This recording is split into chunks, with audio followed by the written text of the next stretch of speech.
Why the Quran has never been revised or updated. All right, let's check it out. The Quran you see today is the exact same Quran from 1400 years ago. No rewrites, no edits, no revised editions, not even a Quran 2.0. Yeah, that's simply just not true. This is the Sanaa manuscript that was found in like the 1970s. And if you look closely, what you can see is there's actually a layer of text underneath the text that was erased and then written over. And we know historically that Uthman actually burned a bunch of variants of different Quranic texts in order to try to standardize the Quran. But the layer underneath the top layer does not fall under the Uthmanic standardization because the Quran was being revised as it was developed over time. And this is all open information on the internet. Anyone can look into this. I'm not going to go fully into it for the sake of time, but I mean, there's double digit textual variants in this thing. That's because Muslims believe it is the literal word of God revealed to the Prophet Muhammad and preserved without alteration, while other texts have multiple versions, interpretations, and missing pieces.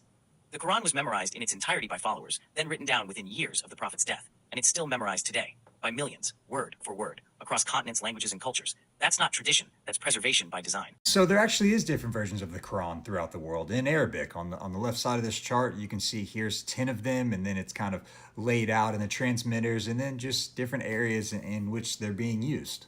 So here's an example of two different Qurans, the Hafs and the Warsh, and they have all types of different variants between them. There's a list here in the middle. Well, let's look at some of them. So here's just where wording gets different. I'll look at one or two. The first one, Allah is the self-sufficient, and then Allah the self-sufficient, and Hassan too. So there's extra words being added in. And then there's different pronunciation differences, right? We give mercy, he gives mercy, you in the plural say, they say. There's a whole list of them. Then you have vowel differences between the two, which affects the meaning of the phrase, right? You have the owner of the day, or the king of the day, or they deceive, or they seek to deceive, or they lie, or they were lied to. Here's a shot at the rest of them. And a Muslim may try to clap back and say, well, that doesn't change the overall meaning of the Quran, and to which I would say, yeah, that's probably true.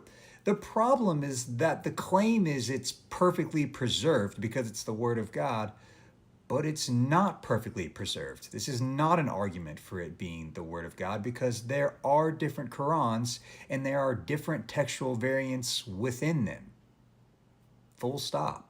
My hope is that Muslims would see this video to see that what they're hearing about the Quran is not true and to present the truth about what the book actually is.